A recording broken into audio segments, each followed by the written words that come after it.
En el nombre del Padre, del Hijo y del Espíritu Santo. Amén. Danos, Señor, tu Espíritu Santo, te suplicamos, para que nos abra tu palabra y que ella sea luz, descanso, fortaleza y paz en nuestras vidas, que nos conduzca siempre a vivir unidos a ti. Lectura del libro de los Números. En aquellos días, desde el monte Hor, se encaminaron los hebreos hacia el Mar Rojo, rodeando el territorio de Edom. El pueblo se cansó de caminar y habló contra Dios y contra Moisés. ¿Por qué nos has sacado de Egipto para morir en el desierto? No tenemos ni pan ni agua, y nos dan náuseas ese pan sin sustancia. El Señor envió contra el pueblo serpientes abrasadoras que los mordían, y murieron muchos de Israel. Entonces el pueblo acudió a Moisés diciendo: Hemos pecado, hablando contra el Señor y contra ti. Reza al Señor para que aparte de nosotros las serpientes. Moisés rezó al Señor por el pueblo, y el Señor le respondió: Haz una serpiente abrasadora y colócala en un estandarte. Los mordidos de serpientes quedarán sanos al mirarla. Moisés hizo una serpiente de bronce y la colocó en un estandarte. Cuando una serpiente mordía a alguien, éste miraba la serpiente de bronce y salvaba la vida. Palabra de Dios. Te alabamos, Señor.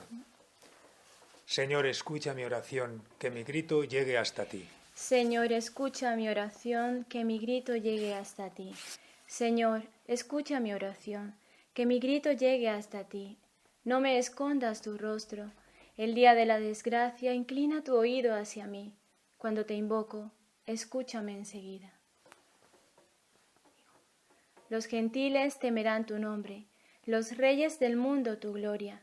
Cuando el Señor reconstruya a Sión y aparezca en su gloria, y se vuelva a las súplicas de los indefensos, y no desprecie sus peticiones. Quede esto escrito para la generación futura, y el pueblo que será creado alabará al Señor. Que el Señor ha mirado desde su excelso santuario, desde el cielo se ha fijado en la tierra, para escuchar los gemidos de los cautivos y librar a los condenados a muerte. Señor, escucha mi oración, que mi grito llegue hasta ti. Del Evangelio según San Juan. En aquel tiempo dijo Jesús a los fariseos: Yo me voy y me buscaréis, y moriréis por vuestro pecado. Donde yo voy, no podéis venir vosotros. Los judíos comentaban: ¿Será que va a suicidarse y por eso dice: donde yo voy, no podéis venir vosotros? Y él les dijo: Vosotros sois de aquí abajo, yo soy de allá arriba. Vosotros sois de este mundo, yo no soy de este mundo. Con razón os he dicho que moriréis en vuestros pecados, pues si no creéis que yo soy, moriréis en vuestros pecados. Ellos le decían: ¿Quién eres tú? Jesús les contestó: Lo que os estoy diciendo desde el principio. Podría decir y condenar muchas cosas en vosotros, pero el que me ha enviado es veraz, y yo comunico al mundo lo que he aprendido de él. Ellos no comprendieron que les hablaba del Padre. Y entonces dijo Jesús: Cuando levantéis en alto al Hijo del Hombre, sabréis que yo soy, y que no hago nada por mi cuenta, sino que hablo como el Padre me ha enseñado.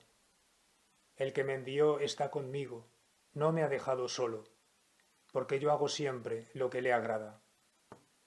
Cuando les exponía esto, muchos creyeron en él.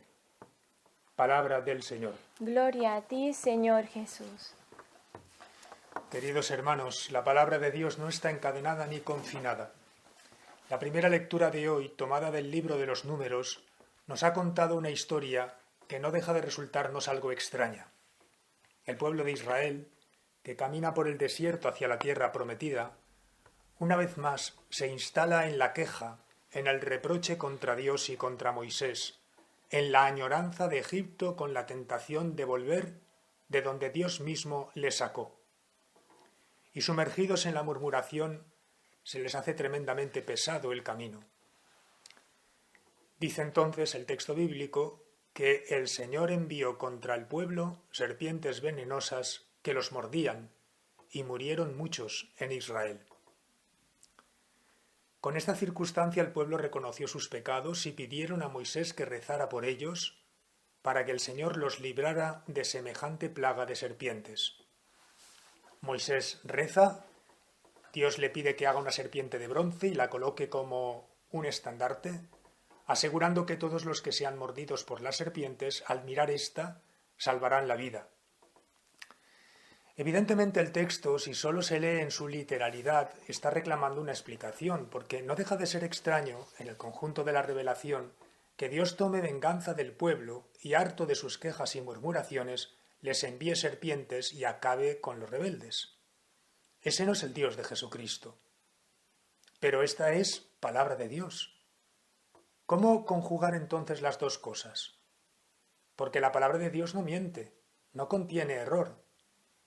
¿Qué significa pues este pasaje? Los padres de la Iglesia nos pueden ayudar mucho en esto. A ver, un hecho histórico interpretado por el pueblo de Israel desde su concepción religiosa de la historia tiene en su profundidad un significado simbólico y teológico, es decir, que sirviéndose Dios de un hecho que realmente aconteció en la historia de Israel, nos quiere decir algo más profundo, más relevante y más trascendente para la humanidad.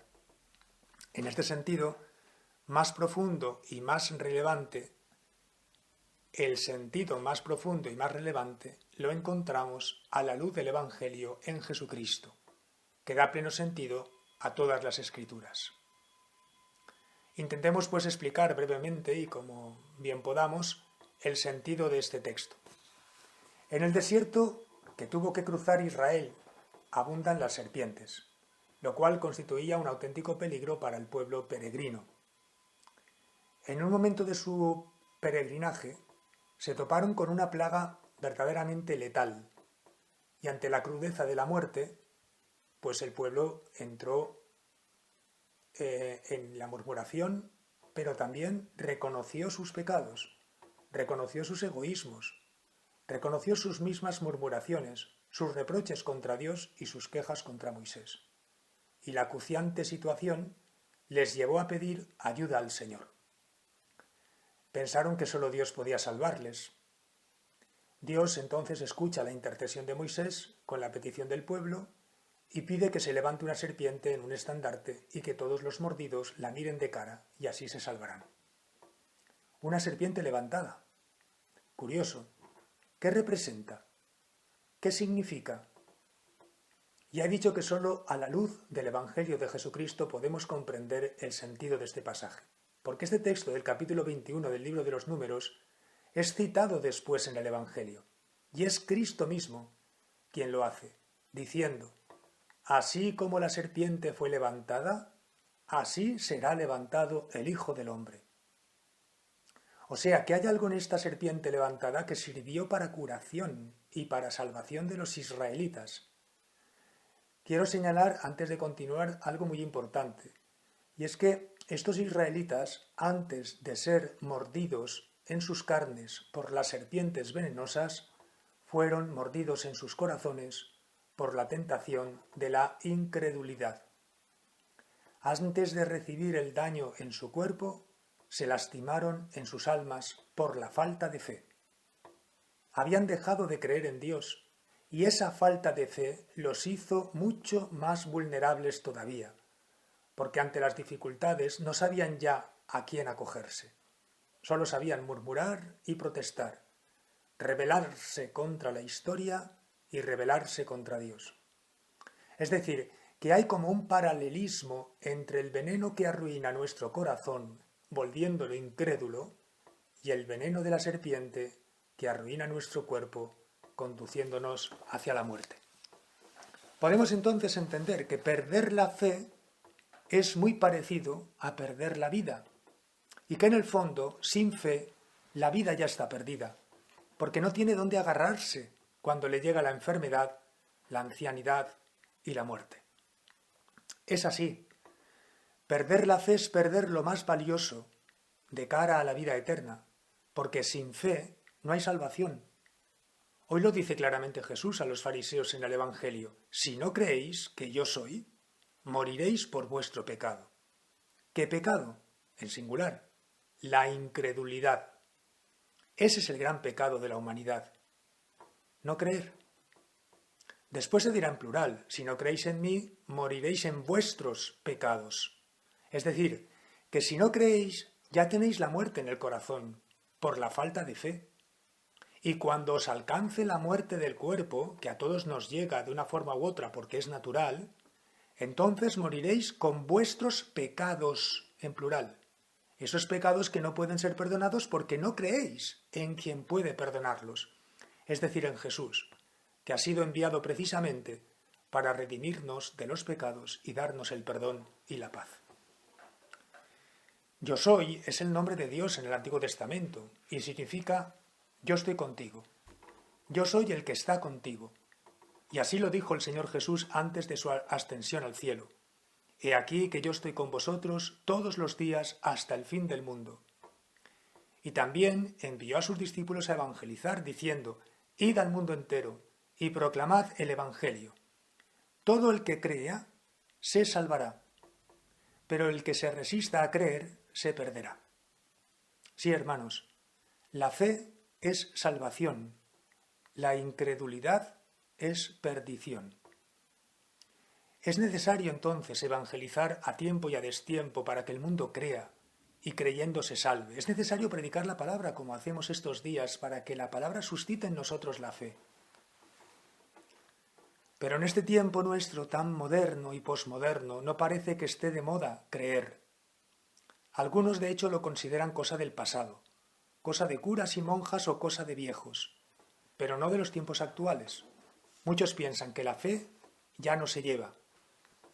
Hoy se nos quiere hacer creer que la fe no es importante, que lo importante son otras muchas cosas, el dinero, el éxito, la política, el afecto seguro, el bienestar, la salud, la diversión, la belleza, un buen trabajo, una boyante economía, pero desde luego no la fe.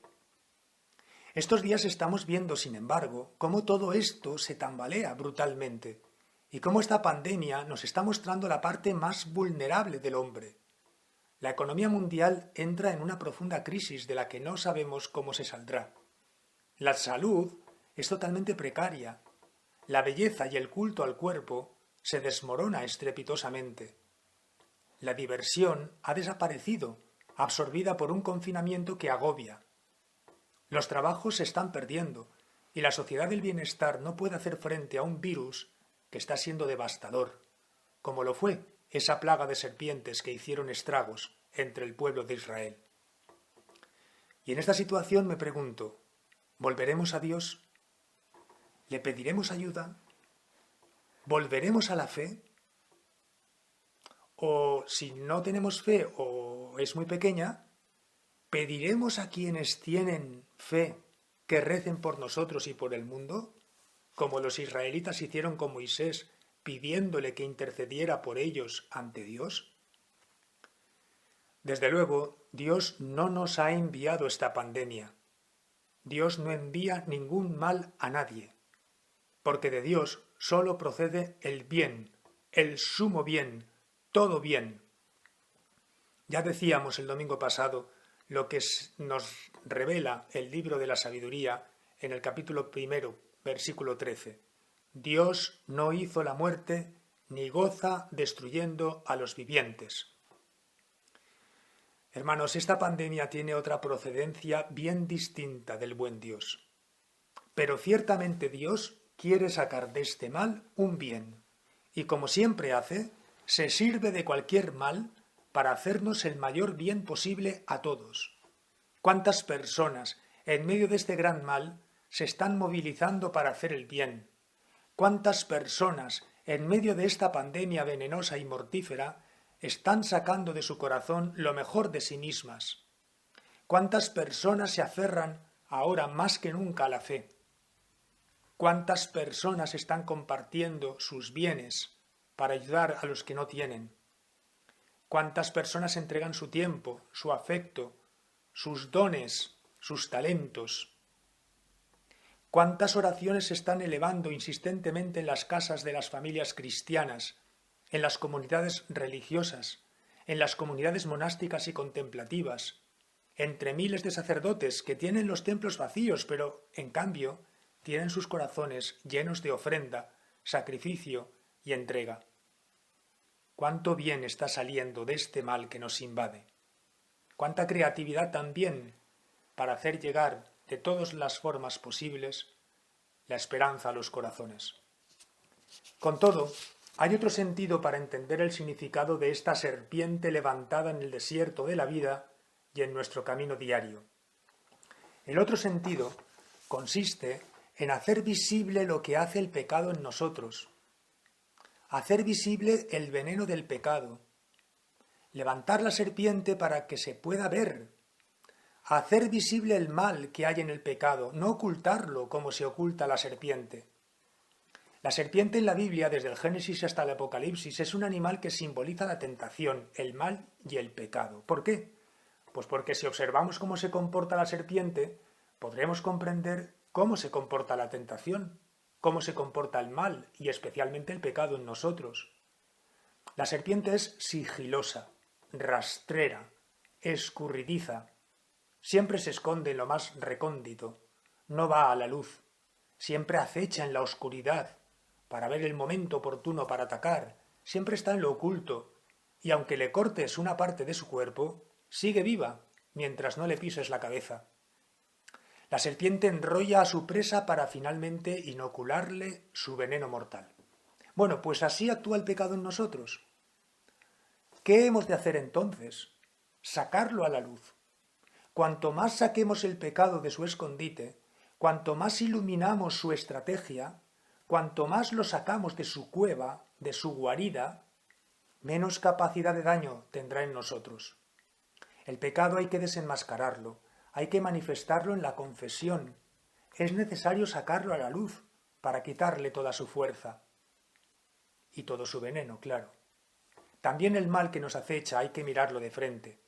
También el mal hay que mirarlo de cara para afrontarlo con valentía, como estos israelitas tuvieron que mirar de cara la serpiente del estandarte, como lo está haciendo todo el personal sanitario de los hospitales, que están mirando de cara este virus, afrontándolo, como lo están haciendo las fuerzas de seguridad del Estado, como lo está haciendo nuestro ejército, como lo están haciendo miles de voluntarios, mirando el virus de frente, encarándose a él con riesgo, pero afrontándolo sin arredrarse por miedo.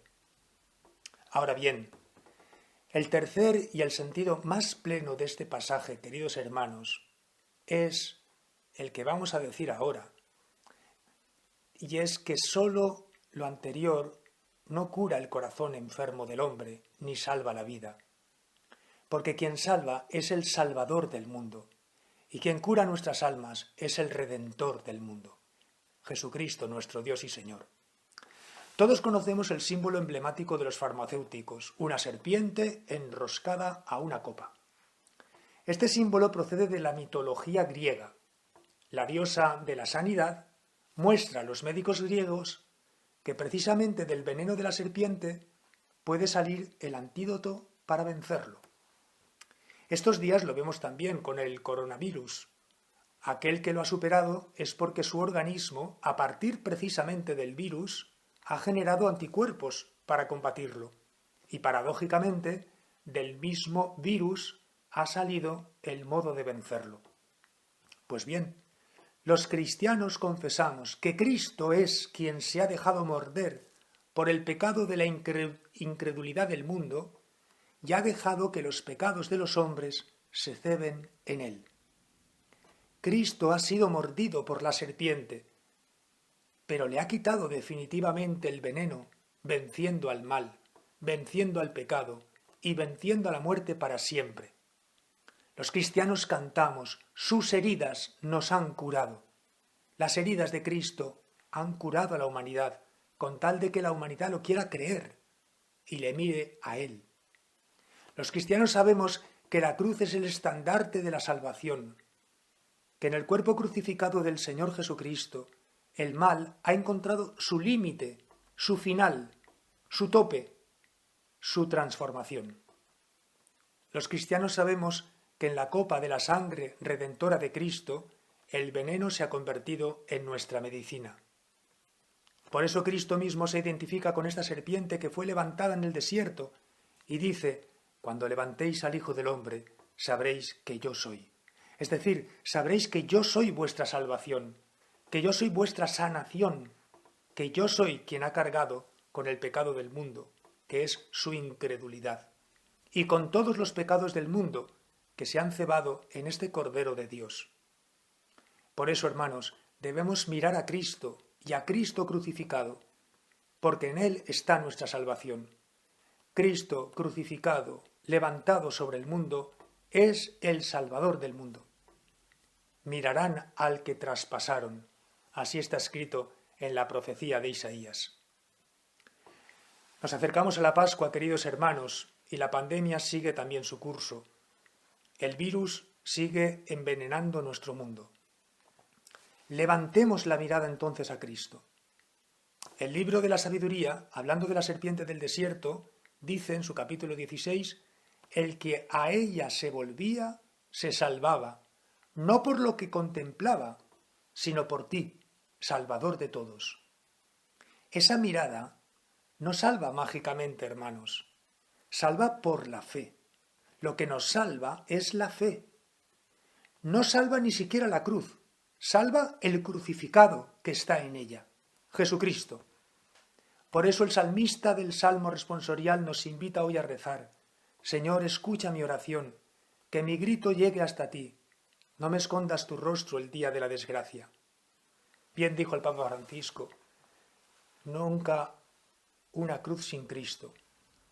Y añadió: aunque también es verdad que no hay Cristo sin cruz.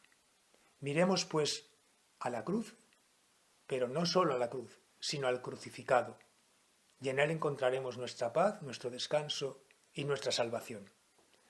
Recemos la oración a la Virgen que ha compuesto el Papa Francisco y que Dios os bendiga a todos. Oh María, tú resplandeces siempre en nuestro camino como signo de salvación y de esperanza.